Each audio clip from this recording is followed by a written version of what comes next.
সকালবেলা আবু যখনই বলেছে বৃষ্টি পড়ে রাস্তাঘাট পুরো ডুবে গেছে, তখন থেকে রাস্তা দেখবার জন্য মন ছটফট করছিল। তাই আমি আর বুনু চলে গেলাম আবুর সাথে মাছ আনতে।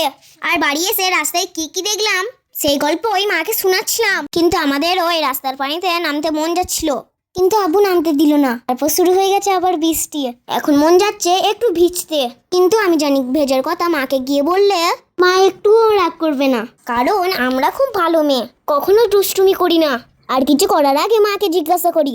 তাই ভেজার কথা মাকে বলতেই মা বলছে ভিজবে তো ভেজো, কিন্তু মাথায় যেন পানি না পড়ে। মাথায় বৃষ্টির পানি পড়লে জ্বর আসতে পারে। আমি আর বুনু পানিতে অনেক মজা করছি। যা, পানিটা থেমে গেল। চলো তোমাদেরকে একটা জিনিস দেখাই।